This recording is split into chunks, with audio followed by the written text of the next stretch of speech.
জয় গুরু। আপনাদের এই সৎসঙ্গ অ্যারেঞ্জমেন্ট পুরো বারাসাত এই যে এত সুন্দর একটা অ্যারেঞ্জমেন্ট করলেন, এটা দেখে খুব ভালো লাগছে। প্রত্যেকটা মানুষ, প্রত্যেকটা প্রাণ যারা এই কাজকে মানে বাস্তবে রূপ দিয়েছে, তাদের প্রত্যেকের প্রতি আমরা সবাই থ্যাঙ্কফুল। বহু বছর ধরে আমাদের মনে গ্লানি ছিল, গ্লানি থাকে, মানুষ তো এটা হতেই পারে। তাই অনেক কিছু মনে হয় যে এটা করব, এটা হলে ভালো হতো। তাই ভালো কাজটা স্টেপটা সবার আগে নিয়ে ফেলতে হবে। এই সৎসঙ্গ দিয়ে আমরা সবাই এক হলাম। দেখেন আজকে বারাসাতে এই জেলার কত কর্মী দাদারা এসেছেন, কত ঋত্বিক দাদারা এখানে বসে আছেন, আপনাদের ডাকে এসেছেন। কিন্তু সবাই চাইছেন এই জেলাটাকে ডিপি ওয়ার্কস নিয়ে ভরিয়ে দিতে। আপনারা মায়েরা যারা যারা এই অঞ্চলে কাজ করছেন, তাদের প্রতি আচার্যদের প্রচন্ড ভাবে চাইছেন, মানে তিনি স্ট্রংলি সাপোর্ট করেন কিন্তু মায়েদেরকে। এই গল্পটা আমি সব জায়গায় বলি, আজকেও বলে রাখি মায়েদের উদ্দেশ্যে। এটা আমার গল্প নয়, এটা আচার্যদেবের গল্প, এটা ওনার স্ত্রী বৌদির গল্প। দাদা বৌদি দুর্গাপুজো মানে দেওঘরে দুর্গাপুজো অফ হয় মানে 2-3 বছর আগে থেকে বন্ধ হয়। তা আমরা দেখলাম হঠাৎ আমাদের মন খারাপ, দুর্গাপুজো বন্ধ।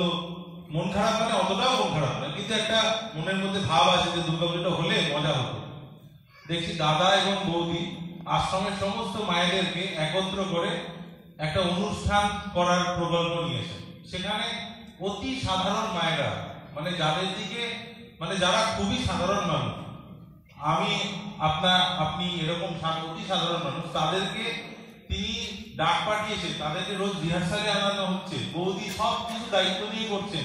তাদের কিসে ভালো লাগা, কিসে খারাপ লাগা, সবকিছুর যত্ন নিচ্ছেন তিনি। খাওয়ানো দাওয়ানো এভরিথিং।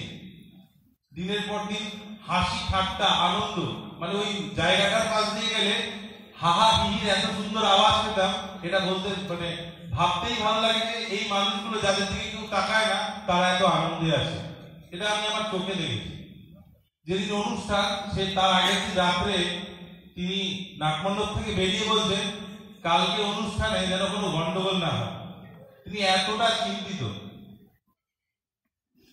যেদিন অনুষ্ঠান হয় সেদিন প্রথম থেকে শেষ অবধি তিনি, তার স্ত্রী, সপরিবারে পুরো পরিবার একসাথে বসে প্রথম থেকে শেষ অবধি অনুষ্ঠান দেখলেন পরম পূজ্যপাদ শ্রী আচার্যদেব। আমি দেখিনি, আমি ভাবতেও পারি না যে তিনি কোনো অনুষ্ঠানে প্রথম থেকে শেষ অবধি বসে থাকেন।